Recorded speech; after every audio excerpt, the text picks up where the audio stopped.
And a good evening. We bid you a welcome to tonight's program. You're welcomed here by the League of Women Voters, also the Columbia Public Library.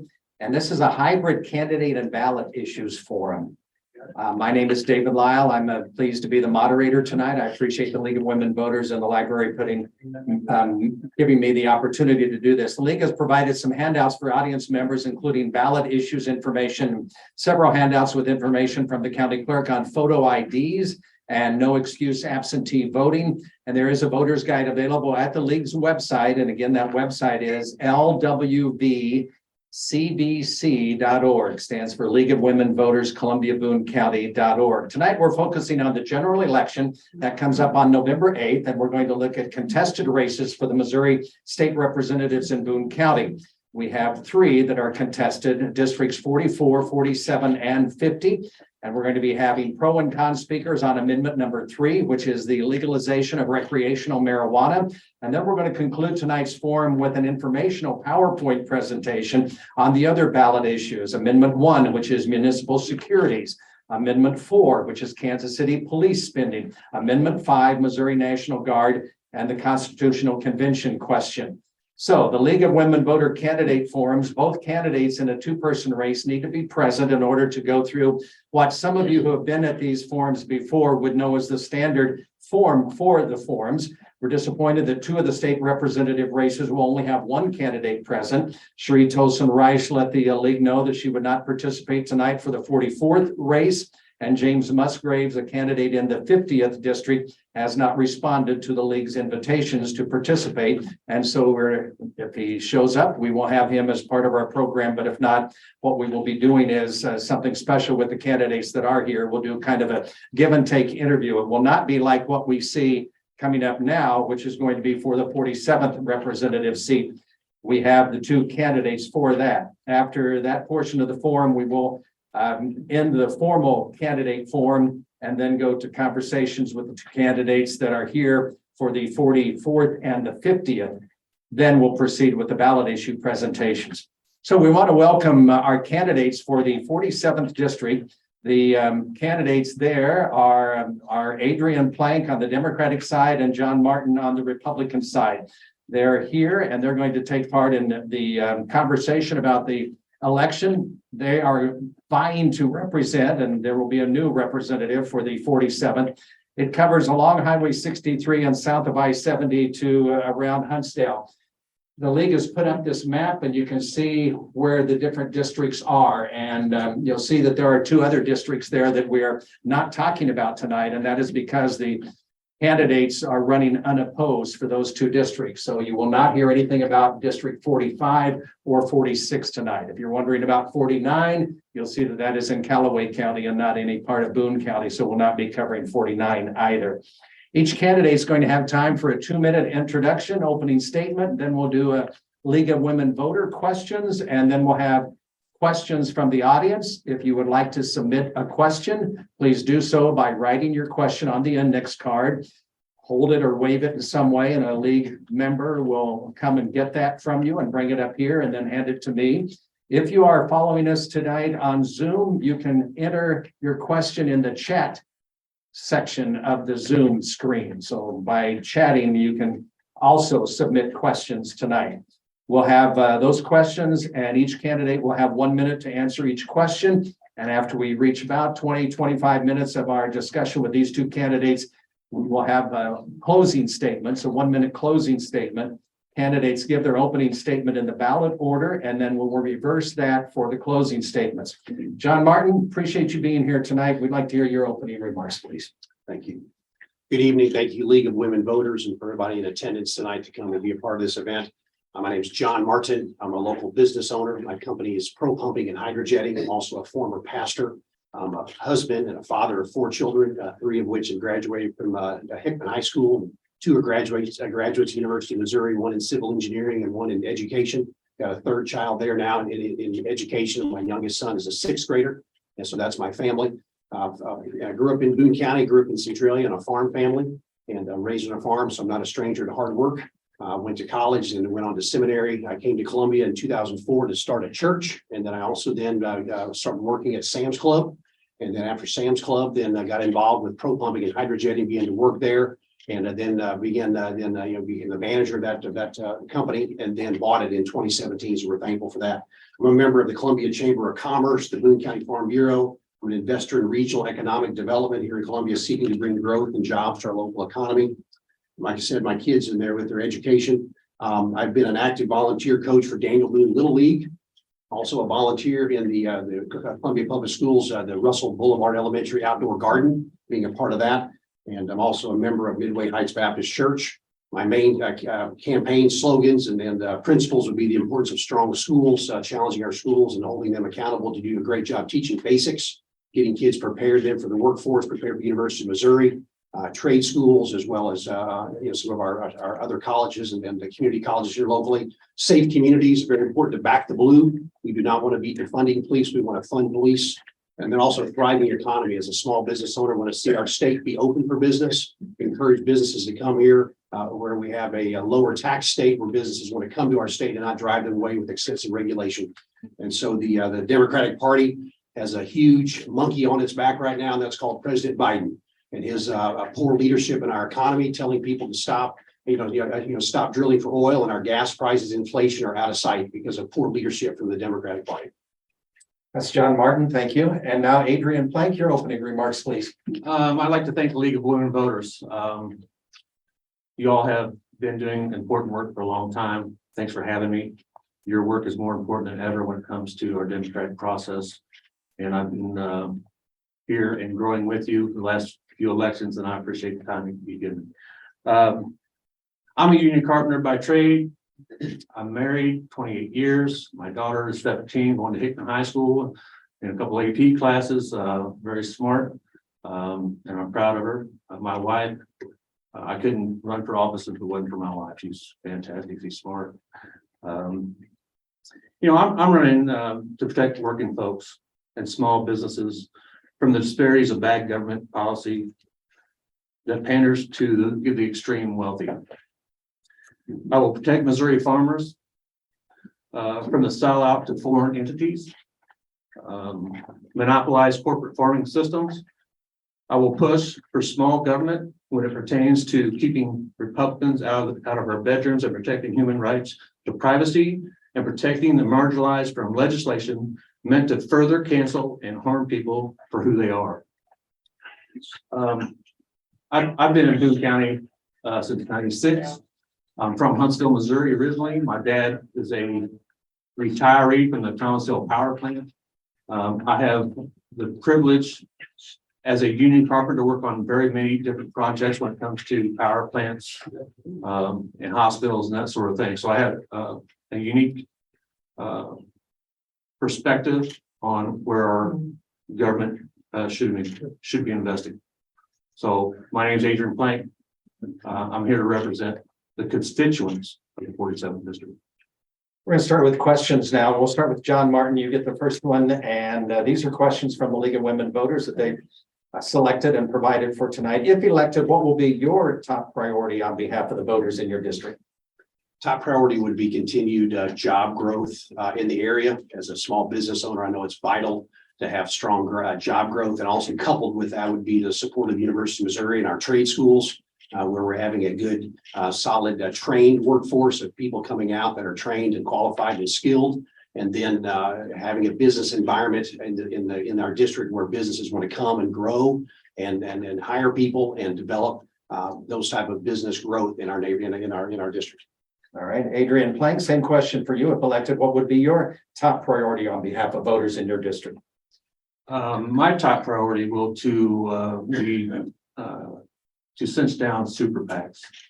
The reason for that, for instance, they just had a special session for tax breaks for the wealthy. And what I mean by the wealthy, I mean organizations like Show Me Institute, Americans for Prosperity, a Rex Singfield group, a Koch brothers group. They had a special session to give tax breaks to the wealthy. They used our tax dollars to give tax break to the wealthy. What's that do for us? Oh, it inspires business. Well, they also cut home health services for the elderly.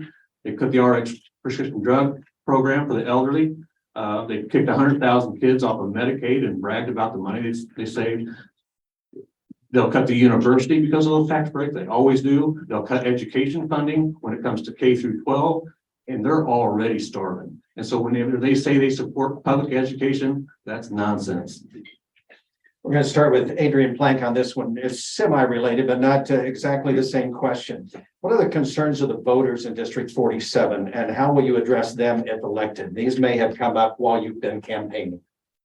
You know, the issues with voters is obviously they're concerned about the university losing jobs because of these tax cuts. There's a lot of university retirees and employees in the 47th district, and they're really concerned about that. They're also worried about their rights as women and mothers. They're also worried about corporations with big wind turbines in Harrisburg, which I can understand their concerns. I'm for local control, and I think they ought to be able to have their say in what comes into their territories.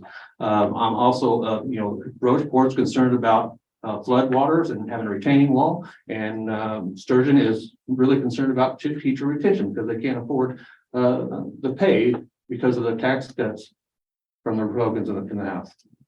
John Martin, what are the concerns that you're hearing from the voters in the 47th? Two things, David. First of all, community safety. The Democratic Party for 2 years has been yelling defund the police, defund the police. And I see people that want to see safety in our community, to take care of criminals, be a law and order society. So it's very, very critical that we support the police. And I've had rallies myself with Back the Blue, Back the Flag. And so we need to support and fund our police, our highway patrol, our safety agencies. And number two is just the economy. For example, right now as a business owner, a year ago, it cost me $260 to fill up one of my big pump trucks. Now today, $500. And so out of control, fuel prices, that's a direct result of Joe Biden and his poor decisions on saying we're not going to drill for oil. Now we're dependent upon foreign countries for our oil and our energy. And so we see that issue. And so the economy, and then the inflation, then high food prices, the two big things that I'm seeing that people would like to see a change, and the Republicans have the principles to bring us a strong economy and not the high prices that come from Democratic policies. Another question from the League of Women Voters. John Martin, you're first on this. What efforts will you make to establish a dialogue with the constituents that you would represent if elected? A dialogue with the constituents. Obviously, as an office holder, would have as far as legislative assistance, and be able to communicate to me their needs and challenges, and so would be someone that would be open. I've already met with, for example, like the schools. We have to support our schools. I've already met with all of our superintendents, the 3 schools that are in the 47th, the Sturgeon schools, Harrisburg, as well as Columbia. Already met with their superintendents to establish a dialogue there. Again, my work with READY, Regional Economic Development, and their needs and some of their priorities is for economic development and job growth. And so those Chamber of Commerce, all those are important events. Farm Bureau, I'm a member of Farm Bureau, to meet with those folks. Pork producers, 4-H, I'm a 4-H leader. All those are opportunities to rub shoulders with people and hear, the concerns and needs that they have. All right, Adrian Plank, same question to you. What efforts would you make to establish a dialogue with your constituents? Well, I've made quite a bit of effort in the last 6 years knocking doors. It's important to come down and knock doors and talk to the constituents and find out what their concerns are. Now, when elected, obviously, that interaction will need to continue, at least to some degree, but they will also have open access to the office and have their concerns brought to me, whether it's by phone or email. And I think, as far as these organizations that we try and support, especially when it comes to labor and home health services and the elderly, those people who really don't have a voice, they're going to be free to come to my office. And if they have a problem with that, I'll come to their house. Let's go to questions that we've already received from the audience. Again, if you are here in this room and you'd like to submit a question, get them up to the front row, and one of the League of Women Voter members would do so. If you're watching on Zoom, make sure that you use the chat section of that screen to ask your question there. One of the questions from the audience, we'll start with Adrian Plank on this one. Do you support the recent tax cuts from the special session? Oh, my goodness. I think I kind of covered that. You did cover that. I just think, we've had a situation in our political society where our government's purchased. And whenever you take our tax dollars to have a special session to give tax breaks to Rex Singfield, and the Koch brothers, the people who buy our politicians and our elections and our judges. I think that's important, and that's why it's a big concern of mine that we need to cinch down super PACs. If we could cinch down these super PACs, those policies aren't purchased no more. And you've got to talk to your constituents. If you pander to the billionaires, who do you have to talk to? You don't have to talk to anybody, and so that's very dangerous in a democratic society. All right, same question for you, John Martin. Do you support the recent tax cuts? Yes, I sure do. Number one, again, with the high inflation, high gas prices, things like that, anything our state can do to help just the local working man and woman and family to have extra income. And so the cutting of those of income taxes is a great idea. The state has been open for business. Governor Parson did a great job during the COVID crisis of keeping our state open for business. And so the income from the state into the state coffers has been strong. Actually, there's a surplus there. So that could be something that can be returned to the people. We're the rightful owners of those funds. And so I think it's very, very important to have that, to have those funds available. And that's, as a relief to our citizens. Yeah, I'm gonna get $11. Let's I would like to add one other thing as well. We talk about the Democrats always attacking the wealthy. Those with capital create jobs. Those with capital already have money. Like Sean Hannity says, he never worked for a poor guy. And so it's people with wealth that then create jobs. In my company, when there were tax cuts at federal government, I was able to grow. We'll let you respond to those in just a second as far as the tax cut is concerned. But one thing I am concerned about is getting through as many questions as we can from those in the audience. And if we get stuck on one, a lot of people are going to be disappointed. There's two that are kind of related here. John Martin, you're first on this one. If elected, would you propose a bill to reverse the Missouri trigger law, or the Dobbs Act is what this is related to? I think we know what the question is about. It's about your position on reproductive rights or abortion. Sure. To answer your question directly, no, I would not introduce a bill to change that. I'm a pro-life candidate. I think it's very, very important to come alongside as a pastor with the empathy that come alongside ladies that are in crisis or pregnancies that are unexpected crisis or unexpected pregnancies. Come alongside them, encourage them, help them. There's great pro-life clinics out there that give help and aid and ministry to those ladies. Bring the child to term. It's a life. A life begins at conception. It's a human being. Every one of us at that stage, we were in our mother's womb alive, and that needs to be brought to life and then nurtured and cared for. And so I'm very much a pro-life candidate, with the exception of the health of the mother would be one exception. I was going to follow up with that, and the same thing for Adrian Plank, but is that the exception you would make? Yes, yeah, and the health of the mother would be an exception I would make, yes. Okay, Adrian Plank, same question for you. Every abortion is about the health of the mother. Everyone.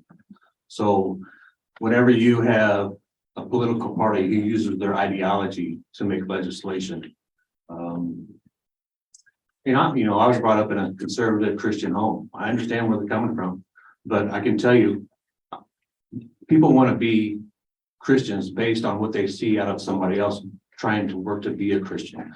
And those forced policies from the religious right is not a way to make policy. Live your life the way the Lord tells you to live your life, and do the best you can. That's how you want people to become Christians, is because of how you live your life. And so whenever you push Christian theocracy over, and let's say, Republicans always talk about Sharia law. I mean, they don't want it, right? I mean, Christian law is not going to be the same, but it sure is getting pushed in our state capitol. Let me ask you what would be your position if you were going to support a law to address this question? What would you like to see in that law? Just briefly. I mean, John is clear on what he has said. What would you support in a law on reproductive rights or abortion? Well, obviously the trigger law is a sweeping law that doesn't really, I mean, let's be honest. We've got a law that gives more rights to the rapist and a person with incest. And so when you have a political party who pushes things, they're always talking about they're against pedophilia. Well, let's be honest here. They've got a law now that encourages pedophilia and rapists to do whatever they want.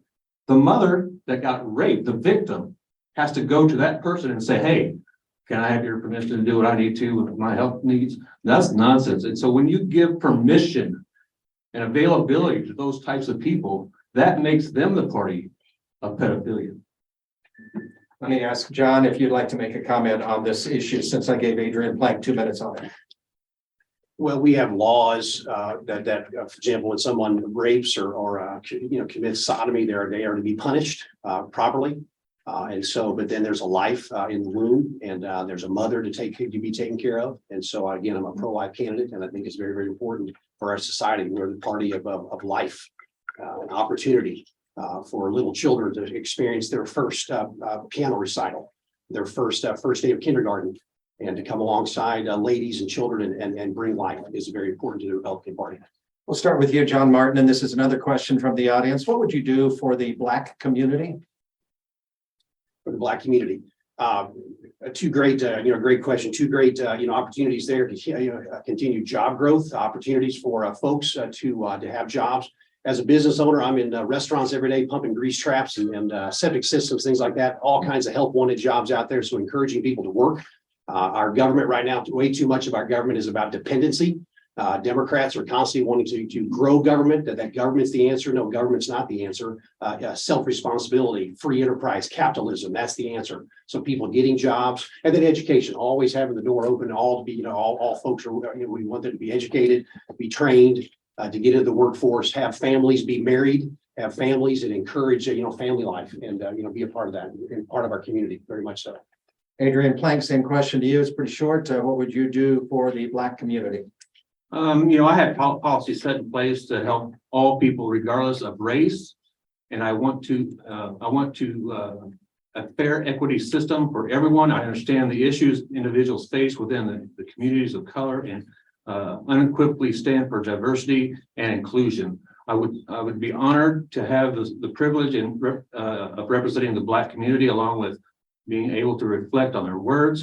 I want to be visible and accessible for Black communities by holding community events and meeting where I can be their heartbeat and listen to them and ask them questions. I'll work to make sure that the Black communities are provided with necessary resources and to be heard in Columbia and at all levels of government.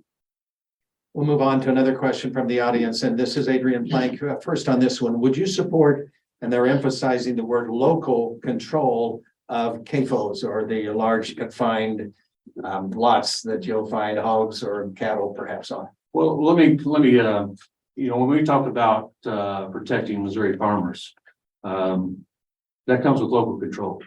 And so when your health departments don't have the ability to regulate the excesses of CAFOs, and let me give you an example. Let's say the city of Fayette, let's say it's like 1,500 people, give or take, and you put a CAFO, which is a hog facility that has 7 to 10,000 hogs, and one hog produces 5 times more waste than a human being. Well, those people in that city can't make up for those, so they put all this waste on our farmland, which as fertilizer, right? Which we can understand. We need more and more fertilizer every year because we destroy our soil, and so whenever those biomasses get put on our ground, they get in our streams and our water. And so if they can't regulate that and say, hey, we're going to hold you accountable for the disasters you're creating. Republicans used to be about conservation, but now they just pander to foreign corporations who produce those CAFOs. And so if we're going to protect Missouri farmer, we need to diversify our farming industry instead of monopolizing our system to foreign corporations. John Martin, would you support local control of the large confined feedlots? The Department of Natural Resources right now, the statewide organization that has the oversight of that, and also in conjunction with local control, is doing a good job. And I think that they have adequate laws, and they are working with local entities, county entities, things like that. And so I would just support a common working ethic between those two organizations to make sure that they are following the Department of Natural Resources rules, that then create a safe environment for production, for food production, as well as environmental safety as well. Those are important aspects of working together with common sense laws. Can I add to that? Sure. The DNR has been staffed with pro-CAFO foreign corporation people on the board. So they've never turned down a permit, and it's not because of anything other than pandering to the foreign corporations. And you're talking about Smithfield, which is Chinese owned, and you're talking about JBS, which is Brazilian owned. They're selling their farmers down the river. John, rebuttal to that, or you? I'm trying to be Well, fair. the, both sides. you've got, that's a challenging issue because you got foreign investment, but they're creating jobs. They're creating and they're producing the meat that we eat. When we go to Gerb's and Walmart, that's the pork chops that we're getting from those type of farms. And so we have to be careful. And we can say we're just going to shut them down and not have that, but that's a lot of our production right there. Yeah, we can say we'd like to have, more family farms. I'm from a family farm. But when you have Democrat policies that are raising our interest rates and land prices are going up and all those things, making it harder for people to acquire land, those are all things that are hurtful to our economy. And so we have those production facilities right now providing a lot of our food. John Martin, first on this one. My family owns a small business, says this questioner. Can you give some specifics on how you would like to see Jeff City keep businesses alive in Missouri? Alive in Missouri. Mhm. Okay. Just some specifics. Number one would just be keep our taxes as low as possible. Obviously, government, you have to have the basic, our essentials, our schools, education, you have transportation, our roads, infrastructure, things like that. Our prison system, obviously for safety, for community safety and our policing, highway patrol, things like that. But then to keep that budget as minimal and as streamlined as possible, where our government is doing a good job with the services they offer, keeping our taxes low, and then providing a business environment. I'll give you an example. For example, like the state of California, Gavin Newsom, he's telling everybody we got to have electric vehicles only by 2035. Now he's telling people don't plug them in after 4. Those are regulations that hurt economies. We don't want that. We want to have a common sense. Let the capitalism, let the free enterprise market take care of those kind of things. That attracts business to Missouri. Those type of rules, people are leaving California in hordes because of crazy policies like by Newsom. Adrian Plank, your same answer to the question. This person's family owns a small business. What are some specifics on how you would like to see Jefferson City keep businesses alive? Well, first of all, the free market works good when you don't monopolize our food industry. We've got 4 major companies that own 85% of our meat industry. And so whenever you do that, that's not a true free market. And so whenever they profess true free market, I don't know what they're talking about. They're not really supporting free market capitalism. And the way to do that is to diversify our farming industry and create more farmers and give them the ability to raise our food instead of giving it away to China and Brazil. We are kind of on a schedule here, and I'm getting the cue from League of Women Voters that we're going to have to wrap this portion up. I hate that because we have some more questions that I would like to ask, but I'm going to ask one more and then we'll do the closing arguments. I copied off an article from the Tribune that was a reprint from a Springfield News Leader. They oftentimes run the reporter stories there. And the headline of this particular story was, as Missouri's state lawmakers campaign for election this fall, all politics is national. And they cite a science professor from Drury University who said, because so much is based on party and so much of the vote is driven by party identification, as we have become more polarized, one of the things that people still look for is messaging. And that messaging has been focusing on, if not national issues, at least a national brand. John Martin, you have spoken of the current president oftentimes, and so there is a question here that I will start with Adrian Plank. What is your thought about how some are saying that this is it's not at all, politics is not local now, politics is national, and it's a national brand? Well, it's a shame. As a state legislature, it's important to represent the district. And so I'll give you an example. I was in line to run for office, and a Republican was standing next to me, and a reporter came up, I think it's Keller actually, and he asked him, why did you decide to run? And the first thing he said was Nancy Pelosi. And I said, of course, I don't keep my mouth shut. And I said, wrong. I said, you have a district to represent, and it's a shame that you bring national politics into it. Obviously, national policy has an effect on Missouri, but if we're really concerned about our constituents, we got to listen to them. And so he mentions California and all these other places and Joe Biden, but he didn't mention any bad policies of his own party. And that's where we have our divide. They won't take accountability for their own actions. And that's why I bring up the farming issues and women's rights and that sort of thing, because they just don't care about the constituent. I'm going to revise the question a bit for you, John Martin, because the question was actually asked this way. Do you believe that the last presidential election was stolen, and would you support the previous president if he runs again?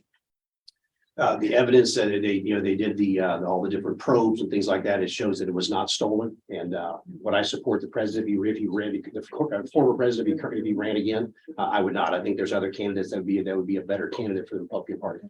So answer then, you've still got time left before you hold up the stop sign. What about the idea that politics used to be local? Politics now has a national edge to it. Well, it's common sense. The decisions that Biden does when he cuts off our oil supplies and things like that affects us at the pump. My very business is affected every single day, just like you guys. You go to the grocery store, it's affecting you every single day. So yes, that's very important. That's on people's minds. What's going on in our economy and who's leading our economy? The Democrats. And so look at the when I'm going around talking to people, they're saying our country is headed in the wrong direction. Well, who's leading that wagon? It's the Democrats. It's Biden. And his approval ratings are lower than the basement the guy lives in. And so we have these problems and we need to correct them. And the Republican Party has the principles. And so when I think of all politics are national, another thing that's important as well, locally though, Republicans, we support education, University of Missouri record funding. And we support the university. And those are examples of how we're supporting, Missouri constituents and Missouri needs right here. Closing statements. I almost said arguments. Closing statements. Adrian Plank, you get 60 seconds to wrap things up for you tonight. 60 seconds. I don't know, I just want to make a plea to the Missourians in the 47th district. Republicans have been in charge for 20 years. Job growth has been stagnant. GDP has been stagnant. They gave tax breaks to the rich before this special session, and all that's been stagnant. So they say that giving these tax breaks is going to stimulate the economy, but we pay for it. The working class pays for it, and it's time for a change. We need to develop our farmers. We need to protect human rights, and there's no accountability at the state capitol whatsoever. They have a super majority. They don't have to listen to anybody, and they don't. And so at the very least, we need somebody fighting for the working class and small businesses. It just doesn't happen. Tax breaks for the wealthy doesn't put money in my pocket. It's a shame that trickle down economics is the Rex Singh build in Republican way. So we need to do better. My name's Adrian Plank, and I'm going to be your next representative of the 47th district. John Martin, your final comment, please. Yes, I would count it as a privilege and an honor to represent District 47 as the next state representative, representing the Republican Party and its principles that move America forward, move the 47 forward, our state forward, which is obviously part of the whole. Being a representative from the majority party that's in the state, we're a red state, to advocate for the University of Missouri, for example, has tremendous value. Democrats, for example, if they would someday take back control, may take our state budget in different directions. So we're part of the majority party supporting Mizzou very, very strongly. Record highs and as far as funding this year, public school funding, funding the transportation formula. So a lot of strength there. We have a growing economy, obviously have a surplus. And so those are important leadership principles that are happening in the Republican Party. My company, my logo for my company is you dump it, we pump it. And so as a dirty jobs guy, I know about the stink. Okay, I know about the stink. And I talk to people all the time. And again, they say that our country is headed in the wrong direction. Democrats are leading us off the cliff without common sense. And so when I know stink when I see it, and there's a lot of stink in our country right now, we need principles that can clean up the mess. And Republican principles help lead our country and clean up that mess. These are the candidates for the 47th district. John Martin, Adrian Plank, we appreciate your participation, and I thank you. Good luck to both.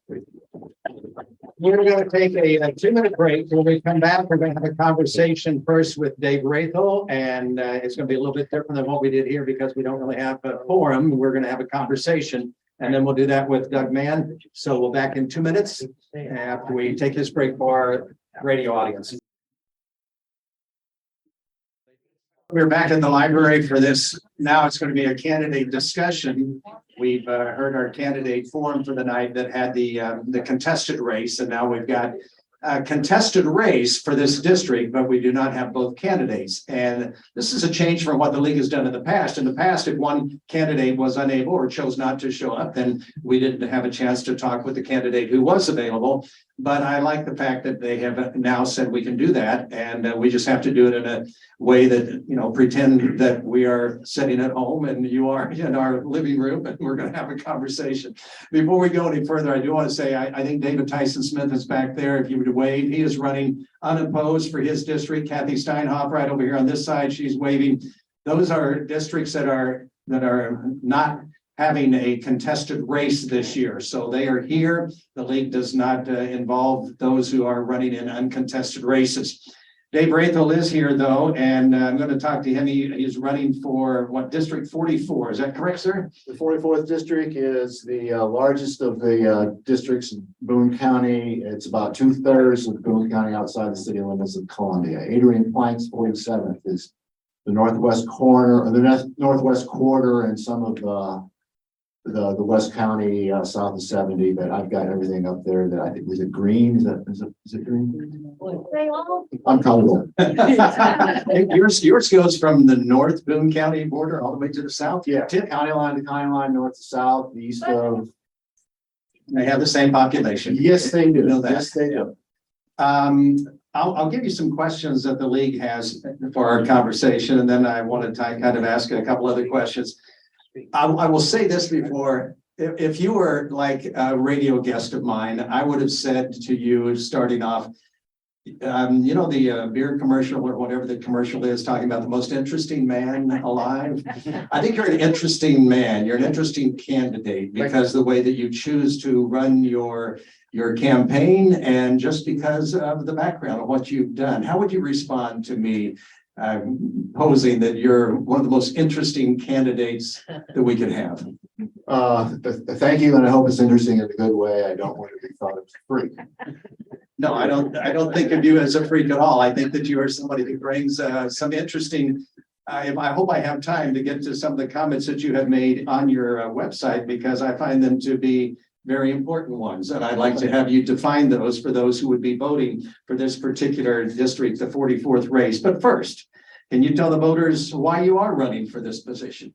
I would say that the campaign was conceived when I approached Tony Lupo, who is the chairperson of the Boone County Central Republican Central Committee, with a petition that I had started asking that the Boone County Republicans affirm that Joe Biden is the duly and legally elected president of the United States, and that the Boone County Republicans would eschew and disavow those persons and candidates who promote falsehoods that are promoted, you know, to challenge the legitimacy of the election. And Tony Lupo told me that the Boone County Republicans would not make such an affirmation. So I pondered, and when no one else would run, I decided that, well, someone had to. And the short explanation might be the one I gave to somebody in Ashland today knocking doors. Well, if my opponent were Liz Cheney, I wouldn't be running. There'd just be no point. It is a 60-40 district. So the primary problem is that Sherry buys into all the conspiracy theories or promotes them, or whether she believes them or does it out of cynical motivation, I don't know. But she travels with that crowd. So that is the necessary condition. What has been added to that is the Trump kept his word and packed the court with people who overturned Roe v. Wade. And now there are people in the county who might have otherwise just let this one go, let Sherry go on this one, but now they're also provoked by that issue. So between her indulgence in conspiracy theories and her endorsement of the worst policies that Republicans have accomplished, has become the cause of the campaign. You say on your website, I'm more Republican than the incumbent. So why didn't you run against her in a primary as a Republican?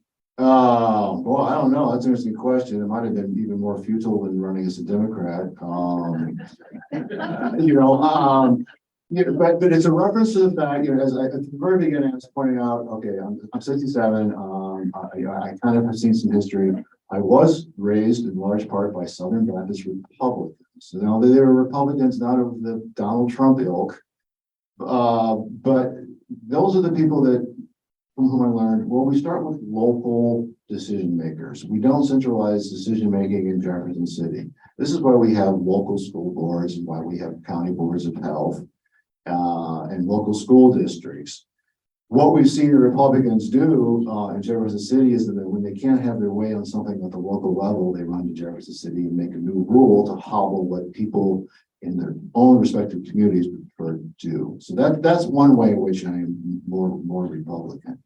I defend representative democracy. People who are buying into the conspiracy theories are not defending representative democracy. I fail to see how you can be a good Republican if you're not doing that. It's interesting because you do comment and just pick up on some of the things you're inferring and talking about here. You're Republican small r, you're Democrat small d. Yeah, it's more important to be loyal to those kinds of concepts than to any party affiliation. I do like, and someone was asked about that this morning. Okay, but are you okay? But how much of a big D Democrat are you? I said, well, unfortunately, the party is kind of caught up with where I was 30 years ago when I ran for Missouri Senate. So it's kind of easy to be a big D Democrat. But there was a time when I was the Green Democrat. I was the Ralph Nader Democrat. I was the, Bernie Sanders Democrat. That makes sense. All right, fair enough. The league asked me to ask you, what are your qualifications to be a state representative? Second half of that question, because once you get started, I want you just to continue on. What do you think life would be like for a person like you in Jefferson City on the floor of the state house? My qualification is I left home when I was 17. So I've got 50 years of experience living away from the people who raised me, in addition to basic lessons they taught me. So I am a human being. And so as a veteran, as a father, and as a grandfather, as someone who's made, when I say people, I've been a musician, a philosopher, a farmhand, a truck driver. Those are the ways I made money, or paid bills. So I have those experiences. I also have the peculiar oddness of really not caring about sports or watching things like that. I tend to read. I do have a doctorate in philosophy, and it is in social and political philosophy. I'm also a proud law school dropout, and I believe that I'm a quick learner. I'm familiar with various lingua francas. I sometimes say I can detect BS in different professions. Okay, so what will it be like down there? I don't know. A friend of mine that I helped run away from home because he was abused by his father, and who later got elected to the Missouri legislature, was down there for a few years. He seemed to enjoy it. I've never really spent much time down there. I tried to get exactly two jobs working there as a lobbyist. I wanted to lobby for Planned Parenthood, didn't even get an interview, and I wanted to work for, I think the Association of Social Welfare Farm was run by a group, a guy named Peter DeSimone, who I don't even know if he's around anymore, and he just said, we got no money. So what I know about Jefferson City is what I get out of the newspaper and what people who've been there tell me. You say also on your website, I had a great time reading your website, by the way, no talent, you have no talent for small talk or tolerance for dissemblers. Before you tell me about that, tell me whether, I don't know what a dissembler is, and I hope I'm not one of them. Oh, people work for falsehoods, who make pretenses, who dissemble. There's a semblance, which is an accuracy, and then the dissemblance is the inaccuracy. You say you have no talent for that, but you do say you have a moral compass. We're going to run out of time in a couple of minutes, but I'm just curious as to help people understand your moral compass then. Well, I say it's the 4 points are the 4 freedoms: freedom of speech, freedom from worship, freedom from fear, and freedom from want. And I keep hoping that people are going to recognize that as from the FDR New Deal. And then I think I work in there the observation that with them I negotiate the points between justice and equality, the right to be left alone, and our duty to community. People got to be able to think about things like that if they're going to be in Jefferson City, I would think. Final thought from you. You also have spoken about wanting to get away from wedge issues. Yes. And you want to reinforce, again, small r Republican values and save representative democracy. This would be good for the question that the league also asked. me to ask you, which I hadn't yet, and I think this is a good place to wrap this up. If elected, then how would you get away from wedge issues, and what would you focus on instead? It will be going to find those Republicans I read about in the paper who were talking about concrete things. One of them is a guy named Joe, I'm not sure his first name, last name is Kidd, a representative from Buckner. He did not like Parsons' tax bill, and he said that it could have been better to help people who needed help.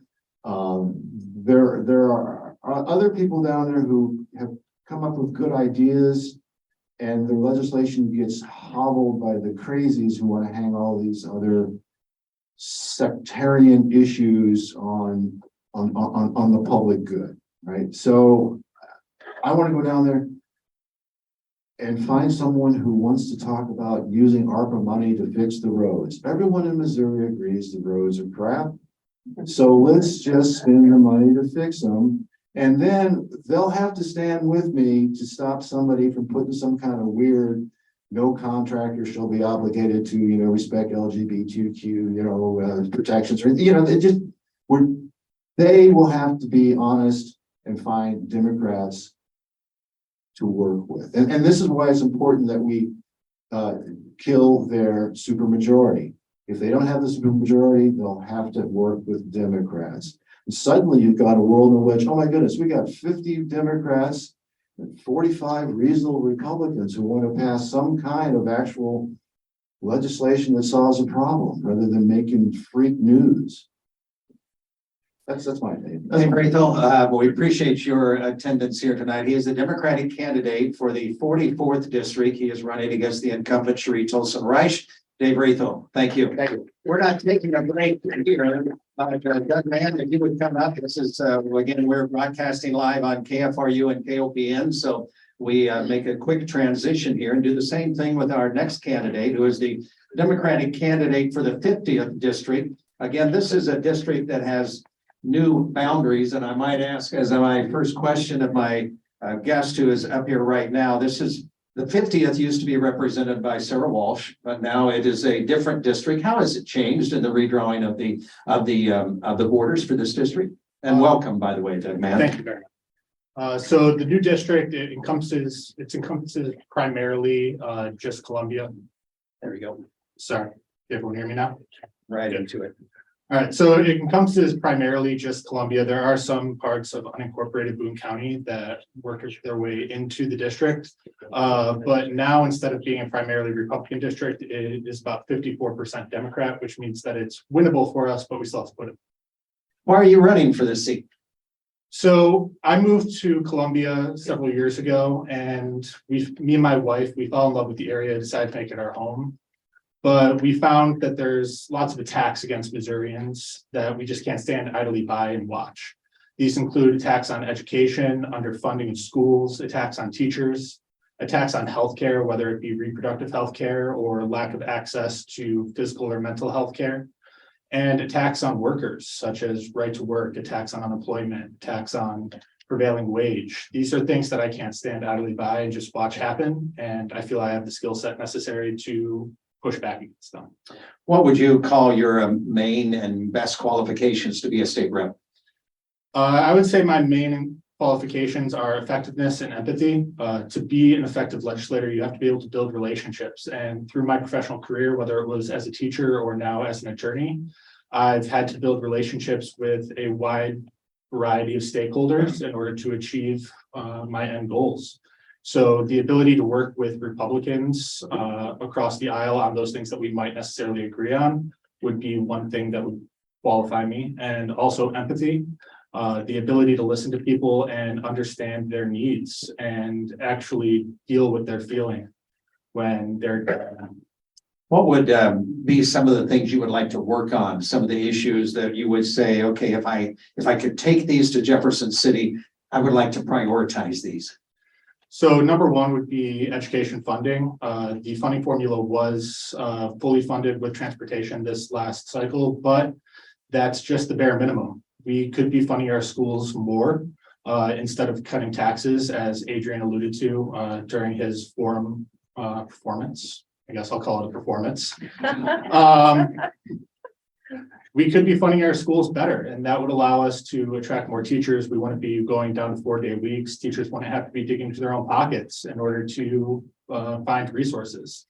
Next would be healthcare access. We are one of the only states that does not allow nurse practitioners to practice to the extent of their training. And if we were to allow them to practice to the extent of their training, then we wouldn't have people not being able to get the primary care that they need. And that would prevent a lot of healthcare issues down the road. You have on your website that you're endorsed by Run for Something. Tell me about Run for Something. So Run for Something is a national organization that endorses and helps out candidates that are first-time candidates under the age, I think it's of 35. So I just made that cutoff at 33.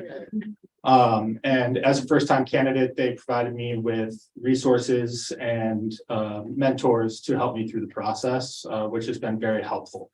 What have you liked about campaigning? Talking to voters. Talking to voters is honestly the best part of campaigning. Being out there on the doors, listening to people's problems, and really one of the most, so you'll run into people that are very thankful that you're a Democrat and that you're a Democrat running in the 50th and that they'll actually be able to be represented by a Democrat.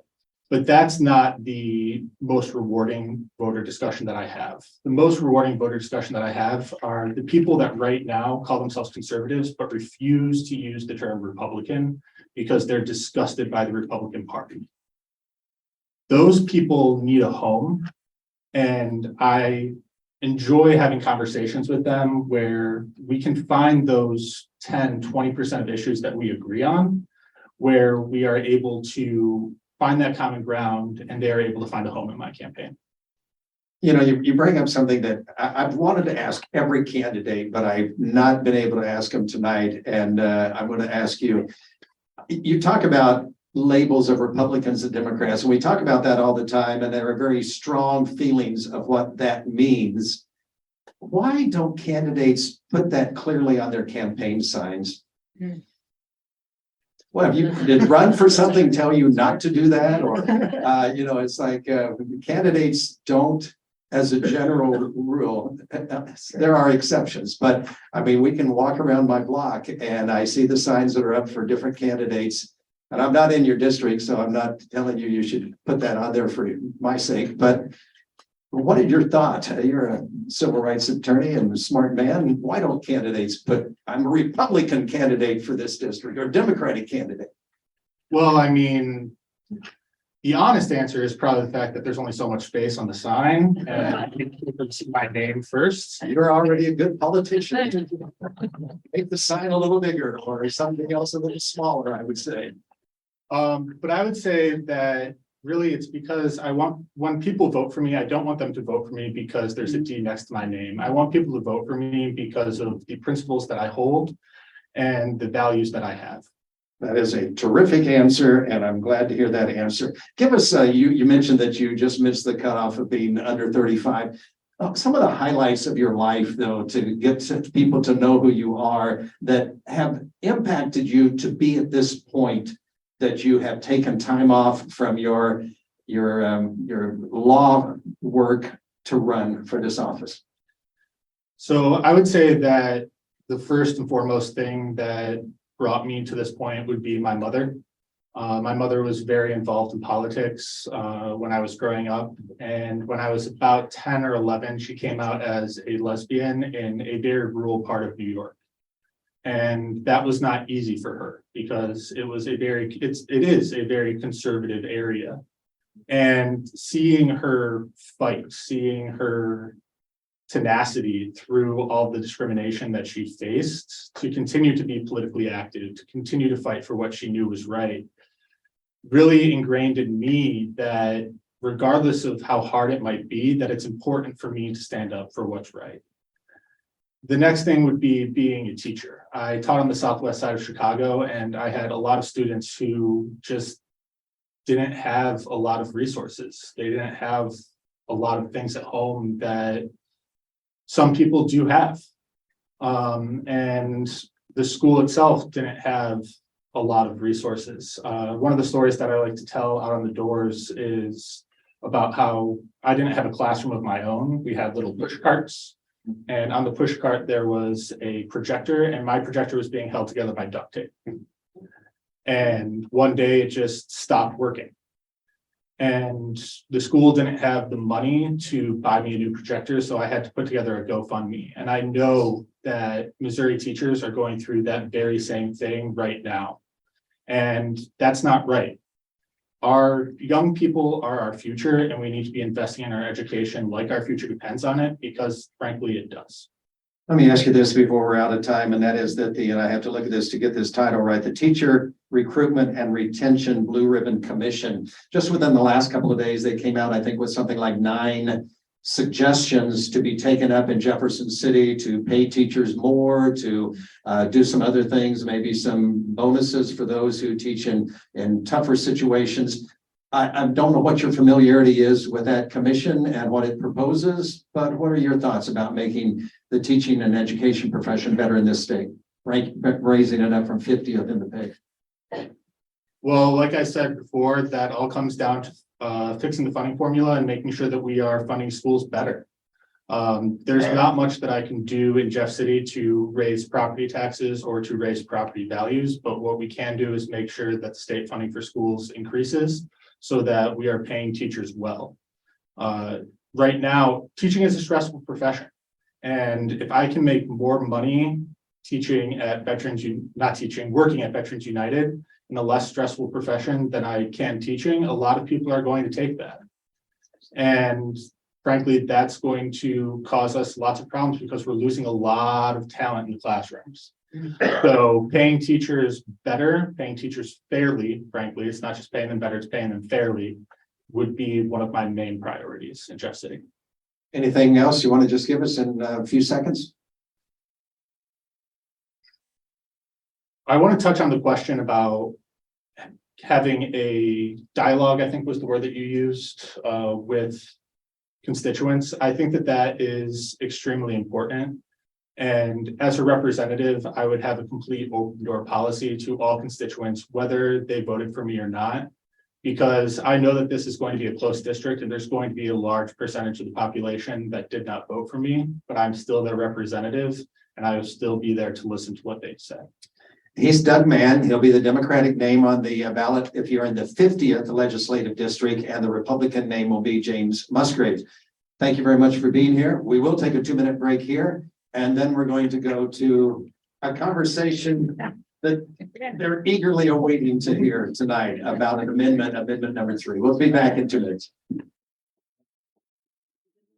Now we're going to move into the issues portion of our evening, and thank you those of you who are here to hear a conversation about the issues, a presentation about several of the ballot issues, but one is going to be a conversation from the 2 sides of amendment number 3.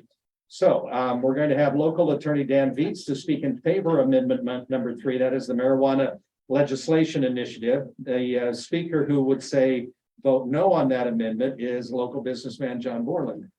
Change that. I didn't know who was here now. You have a. Oh, okay. Your name is? I'm Barani. Put your microphone in front of you and say that again if you would, please. My name is Barani Kumar. All right. So we'll have him here for the conversation on the no side of amendment 3. Each speaker is going to have 7 minutes to present what they would like to present on this amendment. And then we have some questions that have already been written.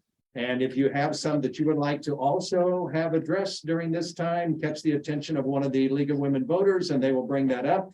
And again, if you are watching us on Zoom, you can use the chat to engage us that way also.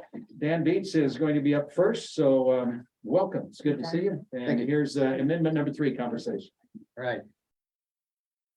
Well, thank you. Thanks to the league for holding this event. Thanks to them for inviting me to be part of it. I've been a member of the Columbia Boone County League for at least a few decades. And I gather I'm supposed to change microphones here, or perhaps use 2 microphones. We'll see what works. Yes. I have worked on this issue for 50 years. That's a sobering thought for me, at least. I know I don't look like I could have done that, but 50 years this fall, I've been trying to get the Missouri General Assembly to legalize marijuana, or at least not impose horrible, harsh new penalties, which was what they considered doing on many, many occasions in the years past. They're not going to do it. I can tell you, I think with a high degree of confidence, the Missouri General Assembly is not going to legalize marijuana. If we want it to be legal, which the great majority of Americans do, we're going to have to do it ourselves. And Amendment 3 is our best, and I dare say only opportunity to accomplish that. I don't believe anyone else is going to donate the money that it takes to put a measure on the ballot here in Missouri.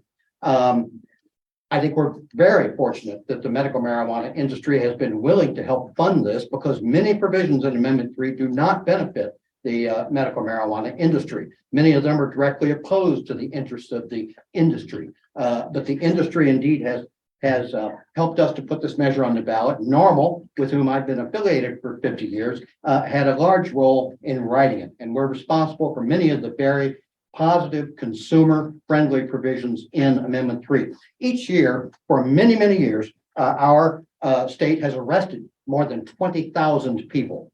According to the best data available, 2.6 times as many per capita are Black people as whites, even though Blacks and whites use marijuana at virtually the same rate, according to every piece of data we have on that. It will be therefore especially beneficial to Black folks that we stop arresting people for marijuana, and Amendment 3 will automatically expunge the convictions of the vast majority of people who have been arrested for marijuana charges. Automatically, again, I emphasize that. Those offenses are presently expungible under Missouri law, but it's a cumbersome, expensive, and complicated process. Amendment 3 will make it automatic. The taxes on Amendment 3 will pay for that process.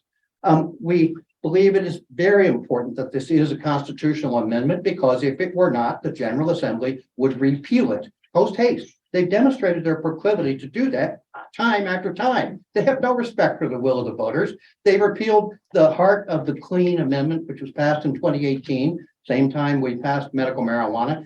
They repealed an animal welfare law a few years ago. If it's not a constitutional amendment, it will be repealed. So it's important that it is. That is a virtue of Amendment 3. The fact is, we may very well lose the initiative process. The Republican Party is actively attacking the amendment process. They do not want the people to be able to engage in direct democracy, and they may succeed. If we do not pass Amendment 3, it's going to be a long, long time before marijuana is legal in Missouri. Now, we are getting attacked from the right, a little bit at least. There was a lawsuit which failed to keep us off the ballot from the right wing. But strangely, many of the criticisms we've heard are coming from the left. They say this isn't the perfect law. It's not liberal enough. Well, it is a law, frankly, which can pass. And it is not the perfect law. It is not the ultimate law. It is a law which will pass with Missouri voters, and therefore does contain some compromises. In other words, it's not the tomato model, it's the regulated and taxed model of marijuana legalization. It is the model which every single one of the other 19 states which have legalized has adopted. It is a very good law compared to any of those other ones. The General Assembly, however, if one believes it's not the perfect law and it needs to be changed, the General Assembly can do that by proposing amendments to the voters. They do it all the time. It's not difficult. It's not expensive. There are 3 amendments to the Missouri Constitution, which are on this November 8th ballot only because the Missouri General Assembly put them there. They can do that again. If they think that if people have confidence in the General Assembly to legalize, then they surely should have confidence in the General Assembly to propose whatever amendments they think need to be made. I think it's a good law as it is, but it can certainly be amended. It does not take millions of dollars. It does not take hundreds of thousands of signatures. As long as we have an initiative process, the legislature can propose any amendment they wish. And if the people agree and vote for it, then Amendment 3 will be changed. The fact is that there are no caps on licenses in Amendment 3. There are none, despite the fact that that falsehood is widely repeated. It's even in the league guide that our opponents claim that there are caps on licenses, and that's just not the case. Almost used some words that wouldn't be approved by the FAA to describe that, but The fact is there are no caps and it's indisputable. There are no limits on the number of licenses in Amendment 3, nor are there any in our existing medical marijuana law. DHSS has chosen for the moment to limit the number of licenses. When the number of potential consumers quadruples after the passage of Amendment 3, I think it's quite likely DHSS on its own may issue additional licenses. But they are mandated, they are required to issue at least 144 new small business licenses. And those licenses will go to people who meet certain criteria, such as not having a whole lot of property, not having a very high income, living in a neighborhood that's been especially harshly impacted by marijuana prohibition, or having been arrested or having an immediate family member who's been arrested. There are many equity provisions in here, in addition to stopping those arrests, in addition to expunging those records, which are the most important equity provisions in this measure. The fact is that many of our opponents are people who want to sell marijuana themselves, and I don't blame them for that. I wouldn't mind selling marijuana myself, but what's far more important than who gets to sell marijuana is stopping 20,000 plus arrests each year. I'm going to run through a few of these slides until I'm out of time. Hope someone will tell me how much time I have. Don't wait around. You're about done. I'm out of time. Well, very good. Very good. We do have time for questions. All right. Welcome you. You can stand up here if you prefer, or you can sit there. All right, thank you. Hello, everyone. My name is Bharani Kumar. I'm the Executive Director and Treasurer of Crossing Paths PAC here in Missouri. We primarily focus on drug and criminal justice reform. We recently actually worked on the Cannabis Freedom Act that was in the Missouri legislature in 2022, but unfortunately didn't pass due to circumstances, which I'll get to a little bit later. I'm here not because I do not support legalization of cannabis. I'm here because I want, if it is to pass, I want it to be proper, and I want to make sure it actually helps out every single individual here in Missouri, rather than a few companies. And got a couple of points to bring up. So first off, kind of going through some of the stuff that Dan Dietz brought up. So first off, he talks about the expungement. I want to make it very clear that it is not automatic. It is a case-by-case basis via judge. So for example, if a county has a judge that is against legalization of marijuana and thinks that, wants to promote the private prison system, he can just not sign off, and people will still continue to stay in prison. That's something that we don't see that's fair. Another issue that we see is possession limits. So for example, he brings up the idea of home growing. If you grow your own plant, one plant can produce up to 2 ounces of weed. If you grow 2, that's 4 ounces. Under the laws that they are providing, 3 ounces is a misdemeanor and 6 ounces is a felony. So growing up to at least 3 plants will automatically make you a felon. Another thing also with expungement that they failed to provide is that although they do talk about non-violent crimes, a lot of felonies that are involved with cannabis also include other penalties that were charged with them. And they say that if there's any other charges with that felony, that they will not count that, and they will still have to serve their sentence. I also want to bring up this idea of licensing. So he did bring up the fact that there are no caps, but at the same time, we've been having problems with supply in Missouri. Right now, the medical side is about. Okay, yeah, sorry about that. The medical side, it's about double the price of the black market. If we're really trying to stop people from using the black market, we need to make the legal market competitive. And currently it's not happening. This idea of micro license, I feel like is discriminatory. If basically they're saying if you're underprivileged, you're still not allowed to compete with the rest of the people. I believe that, we should allow everyone to have a chance at these licenses. There should not be, the people that have medical licenses should not automatically have them and then distribute smaller licenses to people where they can't even compete with those companies. I believe that Legal Missouri is trying to push a monopoly on you guys, trying to secretly hiding it as recreational weed. I believe that, if we were to pass this, we need to make sure that we allow opportunities, we can get people out of prison. We also allow people to, get into this business because again, it's a multi-billion-dollar industry. we shouldn't cap the capabilities of people. We shouldn't cap the amount of licenses we give out or who they're able to work with, which legal Missouri would stop. Yeah. I'm also open to questioning if there's We have a discussion. question. One more thing actually as well. You did bring up this idea of bipartisanship that Republicans would not, pass anything. I'd like to point out that the Cannabis Freedom Act was written and sponsored by a Republican. We also had sponsorships from the Black Caucus of Missouri. And it was through the money of Legal Missouri and their lobbyists that actually stopped us from passing that bill. So. All right. I like this microphone better than the lapel anyway, Dan. So we'll take questions now from the audience. And again, if you would write them on the index cards and catch the attention of someone to bring them up to the front, we'll do so. And if anybody also wants to join us through the chat also. I apologize for doing this one more time, but slow and clear for the people who are listening on Zoom, your name and your affiliation. Yeah, so my name is Bharani Kumar. I'm the executive director of Crossing Paths. And what is across the path? Crossing Paths. Crossing path. Yeah, it's a proposal action committee. We just focus on drug reform and criminal justice. This is one of the questions that we've had that was handed in already, and it is, and we'll start with Dan Beats. Do you have concerns about the about ballot proposal in Missouri for any future progressive proposals, especially if Amendment 3 does not pass? I have concerns, but I'm not quite sure what that questioner is. They're saying if we're not progressive enough to pass a recreational marijuana use, what does that do for further progressive possibilities? I don't think it'll have any impact really. Amendment 3 does automatically expunge the vast majority of marijuana arrests and convictions. There's just no doubt about that. I mean, the wording is as clear as English language can explain it.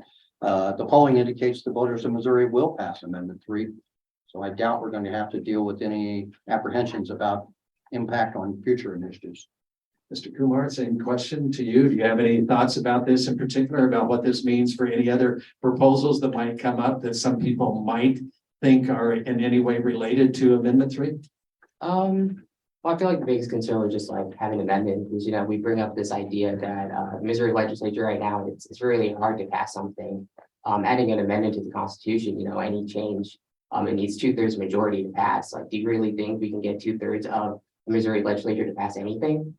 And again, as Dan Beats brought up, cannabis is it's a subject and law that's never going to be perfect the first time around. It's going to need a lot of tweaks and adjustments. So we want to create a system where those tweaks and adjustments can happen as fast as possible. And through the amendment process, it takes too long to get anything done. We'll start with you on this one and then Mr. Beats second. Tell us about, again, I think this is more explanation about expulsion in the amendment and who this includes and how it works. Mr. Kumar first. Also, from my understanding, they say that it's automatic for misdemeanors, but after the fact, they kind of take felonies into a different account. So they look at certain felonies and they kind of rank them in a different order, and they also have different clauses. So, for example, if there are multiple felonies that were included in that first charge, then you have to still serve your sentence. Of course, there's filing stuff to serve your sentence, but either way, they talk about it being automatic, but it's not entirely true. And the fact that a judge can still decide whether or not you're expunged is, I think, not a great way to say it's automatic. Speak first about the term expulsion and expungement. Go ahead, Dan. Yes, Yeah. expulsion means you're kicked out of school. Expungement means that your criminal conviction has been wiped off the public records. I think this gentleman may be conflating the release from prison provisions, which are also part of Amendment A, with the expungement. Now, he's correct that high-level possession over 3 pounds does require petitioning and going to court, as is the law currently. But for the vast majority of arrests are for small amounts and certainly well less than 3 pounds. And those people will automatically, without lifting a finger, have those records expunged. There's just no doubt about that. If companies are able to sell more like hundreds of pounds of cannabis, wouldn't you say that someone that sold 3 should be free and should not be charged for that? I believe you should be able to grow all the marijuana you want and give it to anybody you want. But in terms of what is realistic to pass, the voters are not going to pass the type of marijuana law that you would favor. We'll start with you, Dan Beats, on this one. A question from the audience. Why would I want to hire people who are high coming to work? Well, you might just want your employees to have a good time, but in fact, Amendment 3 doesn't require anyone to do that. Amendment 3 does say that for medical patients, they cannot be denied a job or fired for their off-the-job medical marijuana use. That's what Amendment 3 says. Well, to kind of touch up on that, I don't think there's any company that says you're not allowed to drink alcohol or smoke cigarettes off of work. So why should a company say that you can't smoke legal weed outside of work, Again, like as the same way you should not be allowed to be drunk at work. Same way you should not be allowed to be high at work. But I don't think that your job has any jurisdiction on you outside of work. So I think that laws that pertain to being allowed to smoke weed outside of work should not exist. We'll do Mr. Kumar first, then Mr. Beats on this one, and I apologize if I don't understand this. Yell out if I don't get this right. It's talking about a monopoly system, and says, isn't a monopoly system on the shoulders of the federal government and FDIC or the banks? Mr. Kumar, you first on this, please. Well, so the monopoly is more in the fact that who owns the licenses, they're mostly out-of-state companies that own these licenses who have provided the most money to legal Missouri. So a lot of those profits that you're seeing aren't actually going back into the Missouri economy, they're going out of state. And another thing with that is that, we talk about allowing more opportunities for people to get into the industry. It's been 4 years and there's not been a single addition to the amount of licenses that have been given out. I definitely know that there has been an increase in the amount of medical cards given out, but we have not seen that same correlation with the amount of licenses. So in that regard, plus the fact that the micro licenses don't allow those companies to also work with the people that have recreational licenses, it really, how is that the same thing? How is that fair? Mr. Beats? It may be shocking, but there have been people from Missouri making money in marijuana in Colorado for the last 11 years. We live in America. There's no industry, there's no business that is limited to Missouri residents. So somehow that to some folks apparently sounds ominous that out-of-state people even from Kansas, I suppose, might come to Missouri. I feel like the biggest the concern marijuana industry, but it's a bogus argument. when it's millions of dollars coming from California and Washington, DC, and not from the pockets of the Missouri citizens, as far as that's an issue. We'll start with Mr. Beats on this one. Will Amendment 3 help reduce expenses associated with assistance programs in the state? Assistance programs. Welfare and other for I those. don't think it'll have any impact, and we don't have to just speculate anymore. We know from the last 11 years experience and beginning in Colorado and Washington State, what does and does not happen when adult use is regulated, taxed and legalized. And it hasn't had any impact, and I'm aware of on welfare payments. I don't know whether you want Yeah. to. We have another question, I think, to hand in there. I'll start with Mr. Kumar on this one, then come back to Mr. Beats on the concerns that we see sometimes in covering this particular amendment issue have to do with who's behind the writing of this amendment. I think you've addressed some of that, but again, speak to who are those who are backing this and what is your position in regard to the feeling that some are going to be locked out of the opportunities because the people who are writing this have so much power that they have concocted this in a way that they can control the market? That's just not true. I beg your pardon. Yeah, go ahead. Well, so I mean, I can talk to my experience on the Cannabis Freedom Act, and the parties that worked with it. It was an omnibus bill with Democrats and Republicans. We worked with Democrats throughout the whole process. We had the Black Caucus's approval on it, and we really tried to do our greatest effort to make sure that it was as bipartisan as possible, get the most people on it as possible. And then again, Legal Missouri stopped us. So I feel like he's trying to fabricate this idea that the Missouri legislature refuses to allow cannabis to be legal, but that's not true. They're listening to you. They want this to pass. It's just a matter of, actually getting it done. This amendment's not the only option, you know, reach out to your legislature, let them know they are listening. You know, and We did not, can, we did not kill the bill that he's referring to. The Republicans killed that bill. The Republican majority in the committee that heard the bill, first thing they did was amend caps on the number of licenses onto it. And then they barely passed it out of committee. And then the House leadership chose not to bring it up for a floor vote. That happens to hundreds of bills every session. Legal Missouri didn't cause that to happen. In fact, Amendment 3 is a far better bill than the Missouri General Assembly will ever seriously consider passing. If you remember medical marijuana back in 2018, they were trying to pass a medical bill to keep us from passing a good medical bill on the ballot. The last version of the House medical bill would have limited medical marijuana to people who have been diagnosed as dying within 6 months and living in hospice care. They couldn't even pass that medical bill. They're not going to legalize marijuana. I would definitely recommend looking into Nick Schroeder and who has been paying Nick Schroeder. Sure. Final question from the audience. Homeless flock to Colorado to smoke weed. Will it happen here? I question the premise. You know, once every state has legalized, and then that sort of issue will disappear. We may be up to 24 legal states after November the 8th, and that trend is going to continue. So the interstate issues are going to disappear. The federal government eventually, I agree, will legalize, will repeal the federal prohibition, but it's not going to happen anytime soon. That's unfortunately going to be an issue we have to continue to contend with. I have actually heard recently that Biden is looking into taking cannabis off the Schedule 1, which I think would be a massive change. It will really change the scope of how we view cannabis for the foreseeable future.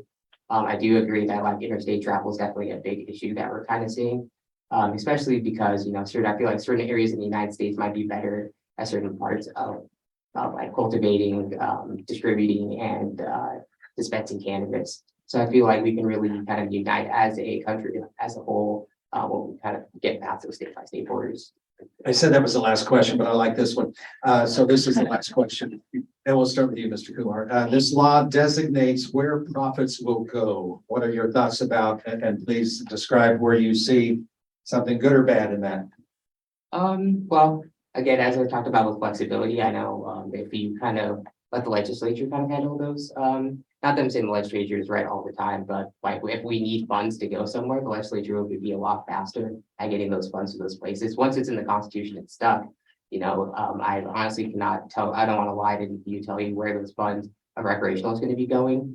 But if, for example, there's a massive tornado that tears apart through most of central Missouri, if we don't have funds for that, you know, we can't put out an amendment. We can't just put out a ballot, just take those funds and put those for natural disasters like immediately, you know, but the legislature can't. So I feel like that's something we could kind of consider about.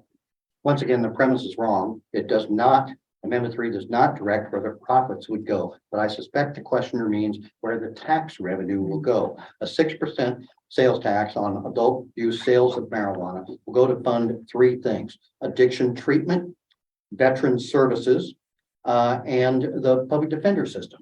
Once the expungement process has been completed, those three services will continue into the future, each year to be funded by what is estimated by our state auditor to be at least $41 million each year.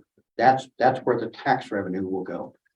All right, we're going to have to end it there. Those are the two representatives on amendment number 3. That is the amendment that has to do with recreational marijuana. An applause, please, for those two participants. And we'll give it a break here. And when we come back, we're going to have Barbara Hoppy up here, and she's going to, she's the president of the local League of Women Voters, and she's going to do a presentation on the other ballot issues. So please stay for that, listening on the radio and also here at the library.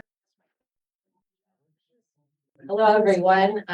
We're in the section of our forum where we're going to look at the other 3 constitutional amendments, as well as the constitutional convention question. And these are very important. And so what I'm going to try to do is just highlight and focus on the essence of each one. And some are pretty straightforward and others are not so much straightforward. And I'll try to highlight those two and go through this quickly so people can make good informed decisions on these questions. And I was going to mention that we have a lot on the ballot, and the constitutional amendment questions are on the back of the ballot. So we're going to look at constitutional amendments 1, 4, and 5, and the constitutional question that voters will vote on. Let's see. So the first is Constitutional Amendment 1.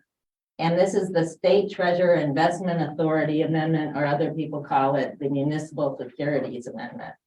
And right now, this would allow Missouri legislatures to override the current constitutional restrictions on investments made by the state treasurer.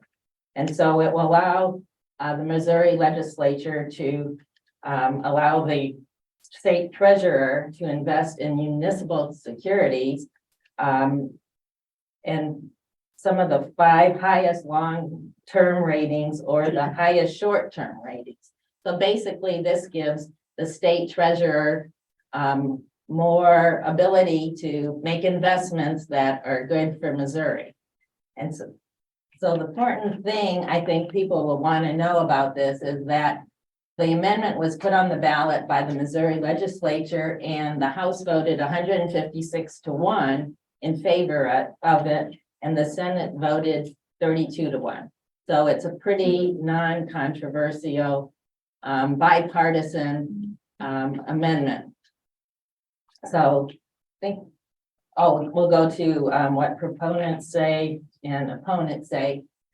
Proponents say the measure would give the state treasurer greater flexibility to invest funds held by the state of Missouri, which is something I mentioned.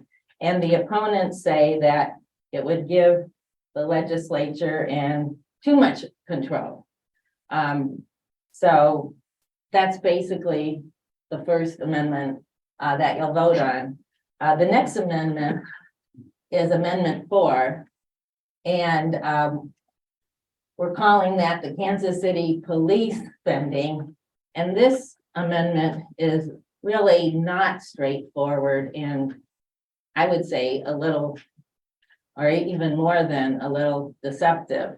The language of the amendment does not mention the Kansas City Police Department or force, but it really only applies to the Kansas City Police Force because they are the only police force established by the State Board of Police Commissioners.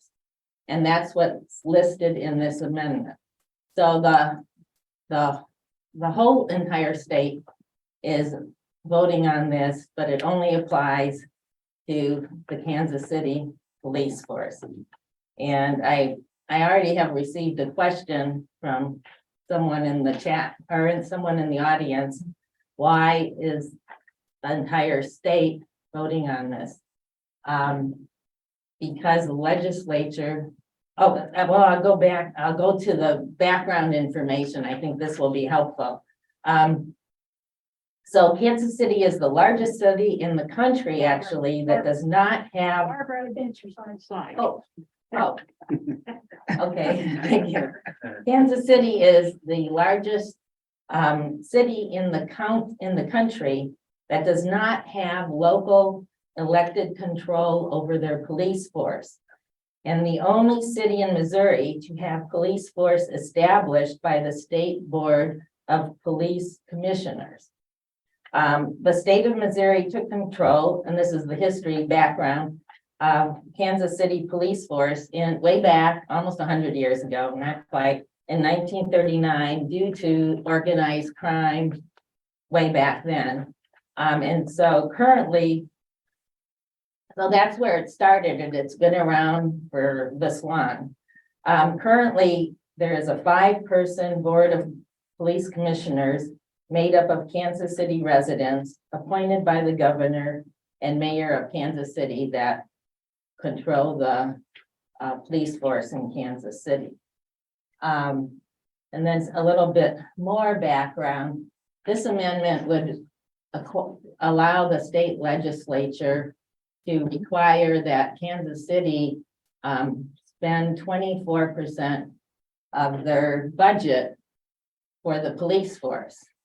And the background is that Kansas City has spent over 20%, which is now the requirement, and even 24% of their budget. But this last year, they took 4% to direct it towards crime prevention and community policing related to policing.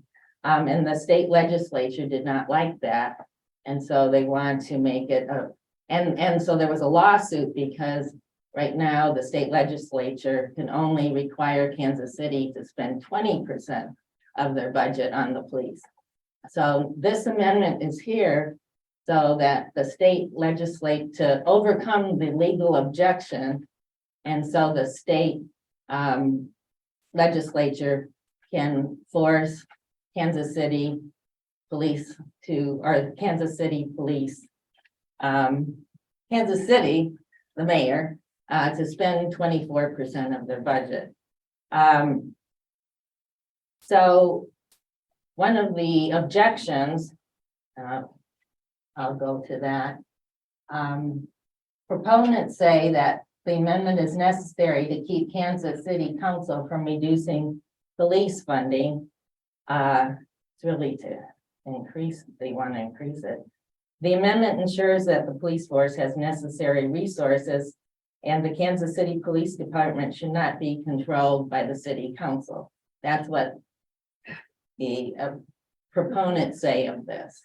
Of course, in Columbia, the police department budget is controlled by the Columbia City Council. And that's how it is in most cities and all the other cities. Opponents say the city of Kansas City, the citizens of Kansas City should decide how their tax revenue is spent, not the Missouri legislature. Kansas City should have elected local control over its police force and how crime is fought through policing and crime prevention. They should have the discretion to use the funds as they see best to fight crime. The amendment, and also the amendment would have negative impacts on other essential city services, which will have reduced funding if they have to put their budget, more of their budget into policing. And that would be firefighters, roads, parks, whatever essential services there are. So that's an important one. It affects Kansas City. The league, I wanted to say, did a study last year on local control, and we adopted a resolution that is in general says that it's important for local government to have local control over as many things as possible because they're on the ground, they know what their needs are, and different localities have different needs. So I just thought I'd throw that out. We're not taking a position on that, but personally I have one. As you can see. Then we'll go to. You know the legislative count on that one, the vote? Oh, no, I don't have that. But we can find out if, I could find out, I just. okay. I've got a quick question on that. So for that to take place, local control, there would have to be a law change that goes back to 1939. Is that, do I understand you correctly? Because in 39, if that was established. Yeah, right, So well, a law would have to be passed. to Oh, reverse yeah. that. the question was, does the law have to be changed so that Kansas City has local control? Yes, You'd have to start with that. well, that would have to be a constitutional amendment, actually. Okay, so it was a Yeah. constitutional amendment at that time. Okay. Yeah, right. So then we go to Amendment 5. And this one's pretty simple and pretty straightforward. It would remove the National Guard from the Department of Public Safety. And the Guard would have its own department that would be called the Missouri Department of the National Guard. And the governor would appoint the director with the consent of the Missouri Senate. And the director would report directly to the governor. The amendment was put on the ballot by the Missouri legislature with bipartisan support. The House vote was 126-2. The Senate vote was 32-0. So pretty non-controversial. And there was no opposition in testimony before the Missouri legislature on this amendment. So I think those are all important things to consider when you're voting. Proponents say the National Guard, Proponents say the National Guard will be more responsive if it reports to the governor. And opponents say this would break the chain of command that has been in place, and the governor would have too much power over the guard. The way I understand it is that, Oh, Nobody can hear. Yeah. okay. I'm just saying that the governor already has control of the National Guard. So So that's, adding another job Yeah, and creating right, another budget right. of 150,000 for a spot is. So, someone in the audience said the governor already has control over the National Guard. Ultimately, yes, but this would change the sort of the command structure and how fast things get responded to. So it's the organizational structure. Ultimately, the governor has the control. And then the last ballot issue is the constitutional question: shall there be a convention to revise and amend the Missouri Constitution? And this is, our Missouri Constitution requires a vote of the people every 20 years to consider this question. And so, and it can pass by a simple majority. So this amendment, or this question has been rejected by the voters every 20 years since 1942. So I just thought that was interesting to consider. And I wanted to go over the process. If this was passed, what would happen is the governor calls a special election to elect 83 delegates. The 5 parties in Missouri nominate one person in each of the 34 Missouri senatorial districts. The top 2 vote getters from each district then become delegates, making up 68 delegates. And then there's 15 at-large candidates that are elected on a nonpartisan ballot and represent the entire state. And the qualifications for delegates are they must be at least 30 years old, a Missouri voter for 3 years, and a resident of their senatorial district for 1 year. So if it was passed, that's how the process would go. And there's only one requirement for the convention, and that is that the sessions of the convention shall be held with open doors. Pretty open, I would say. And then any changes recommended by the convention would ultimately need to be approved by voters. So proponents say that a convention is an opportunity to eliminate changes made to the Constitution in the past 20 years, which may be good or bad, depending what they are and what the people voted for and what you voted for.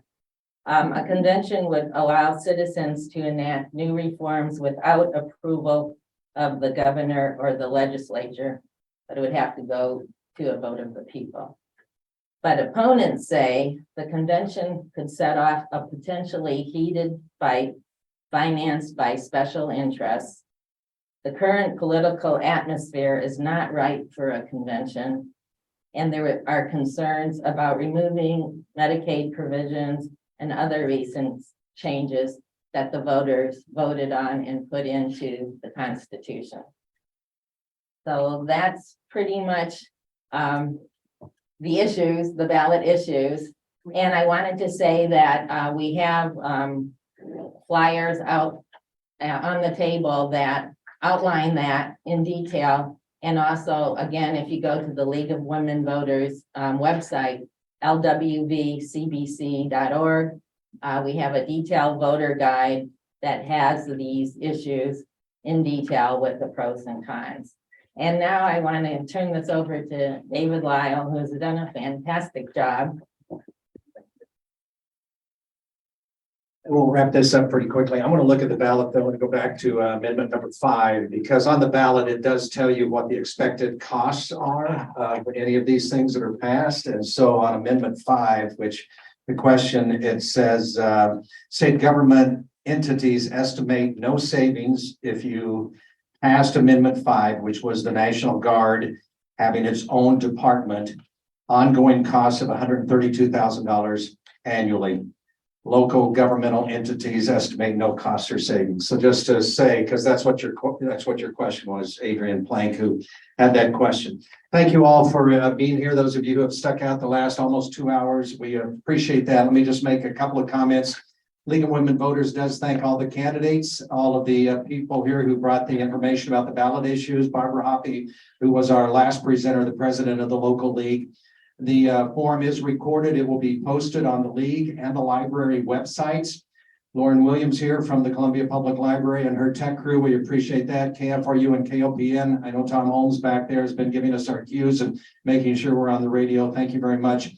There is the voter's guide for general elections. Also, you can go to the website, as Barbara said, League of Women Voters website, lwvcbc.org. Remember, no excuse absentee voting starts October 25th. It goes till November 7th. You have 2 weeks to do no excuse absentee voting.